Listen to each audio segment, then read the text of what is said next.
Curious Lloyd. When it comes to history, we usually trust our historians. If it's a choice between historian and some know-all person, we tend to choose the historian.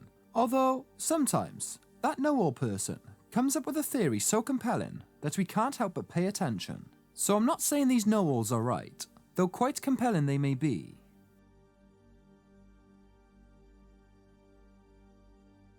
The sinking of the Lusitania might have been a British plot. America's involvement in World War I began with the sinking of a British civilian cruise ship, Lusitania, by a German torpedo in 1915. The German government had warned Britain to suspend tourism during the hostilities. Nevertheless, the Lusitania embarked from New York to Britain on the 1st of May, under the captain's naive impression that the Germans wouldn't really blow up a cruise ship full of innocent tourists. Over 1,000 people died when Germany called that particular bluff.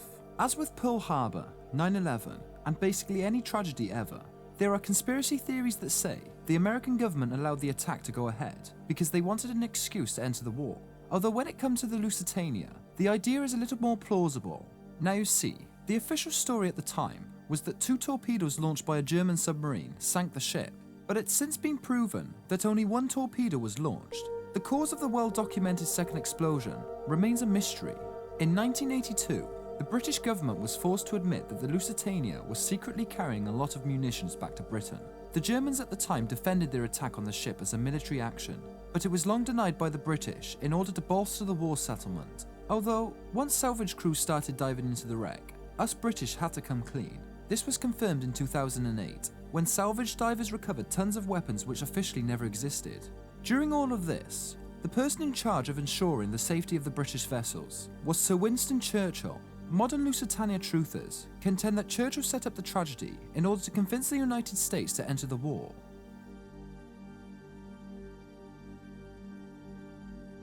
Jack the Ripper may not have existed.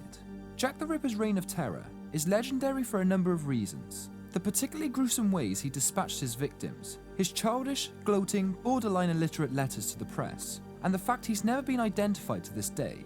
The Wikipedia page for people suspected to be the Ripper lists dozens of possible culprits, from Queen Victoria's personal physician to Alice in Wonderland author Lewis Carroll, and yet there remains a simpler and perhaps more plausible scenario, that the guy never actually existed at all. That is to say, the 5 victims of Jack the Ripper might have been in fact be 5 unrelated murders. It turns out that the Ripper's victims don't have a whole lot in common, besides the fact they were all killed in the same year, in the same district, and all violently. That sounds like enough to pin them on the same killer, but then you find they were killed using different knives, under very different circumstances. Then there are all the taunting letters sent to the press and the police, most of which have all been dismissed as hoaxes. Of the 2 probably genuine letters, one of them has outright vanished due to 19th century law enforcement incompetence. So only one, the fabled Dear Boss letter, can be confirmed as having been written by the true killer. And I say killer instead of serial killer, because the author of this letter might only be responsible for one of the Ripper murders. Author Simon Wood, who has spent decades obsessed with the Ripper case, ultimately concluded that Jack was probably an invention of the press to sell more newspapers. But that would mean the newspaper men used to be evil, which is frankly an absurd accusation.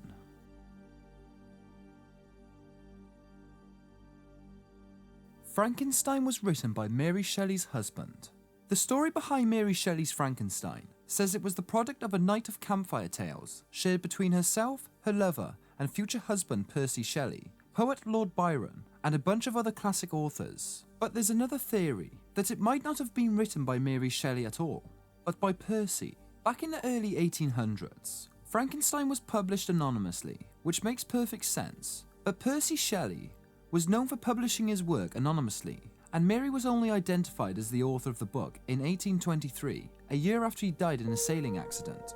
Percy Shelley didn't like putting his name on his work, because he was more interested in throwing his ideas into the world than he was getting credit for them. Now you see, he was an atheist at the time when that was frowned upon, and Frankenstein is notably an atheistic story about a man who creates life with no help from God. One speculates that the author, whoever it was, decided they could do it without the inevitable barrage of death threats. A ding at the Percy theory is that we have the original manuscript for Frankenstein, and it's in Mary Shelley's handwriting, which seems like a jackpot, but scholars will note that she regularly transcribed her husband's work. Of course, maybe the similarities in both writing and publishing style can be explained by the fact that these two people were married, though prominent feminist Germaine Greer defends the idea that Mary is the author, and based on her opinion, that Frankenstein is one of the worst books ever written, which is kind of a backhanded defense.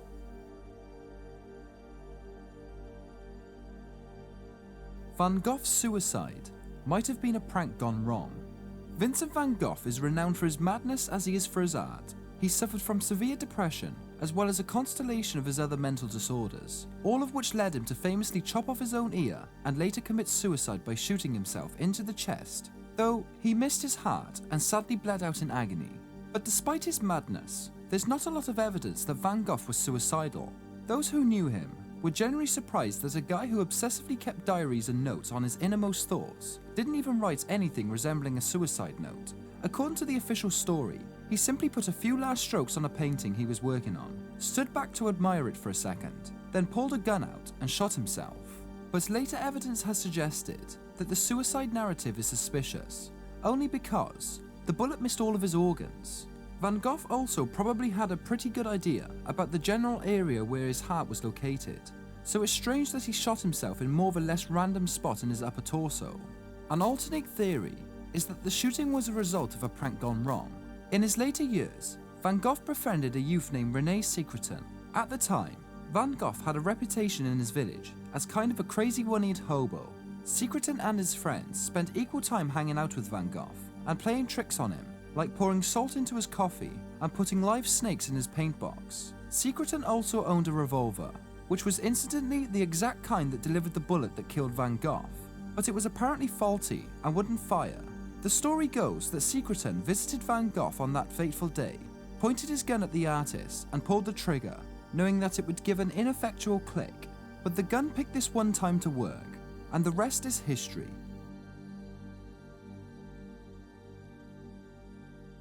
Rasputin might have been assassinated by a British spy. Tsar Nicholas II became so admired of Rasputin that he made him his closest advisor. The other nobles became worried that Rasputin was effectively taking control of the country, so they concocted a conspiracy to assassinate him. According to legend, Rasputin was stabbed, poisoned, shot several times, and then beaten to a pulp, yet he still lived. Ultimately, they had to hold him underwater until he stopped twitching, and even still, they are not 100% sure that did it. Almost every single detail of the murder of Rasputin comes from the account of one Prince Felix Yusupov, who was known for being a little strange, by which I mean that he used to dress up in his mother's clothes and dine at local restaurants. His account of Rasputin's death was so absurd that even his biographer noted that he had a homosexual obsession with the cleric and that he was a more notorious liar. Modern researchers have come up with a different theory. Rasputin was assassinated by a British intelligence agent. According to former Scotland Yard commander Richard Cullen, the forensic evidence doesn't support Yusupov's versions of events and shows that Rasputin's death was caused by a close-range bullet between the eyes, consistent with the assassination by British agent Oswald Rayner, who was tasked with infiltrating the Russian monarchy at the time. This theory holds that Rasputin was talking to Nicholas II into brokering a peace deal with Germany during World War I. If realised, this would have allowed the Germans to move 250,000 soldiers to the Western Front, this significantly turning the tide of the war. Speculation is that Rayner received orders straight from the top of British government to take Rasputin out, and they didn't mean to dinner dressed in women's clothing. This theory is further supported by coded memos passed between Rayner's superiors, celebrating the death of Rasputin and the tying up the loose ends, though it might ruin the mystique of Rasputin that an ordinary monk was dispatched by one non-supernatural bullet.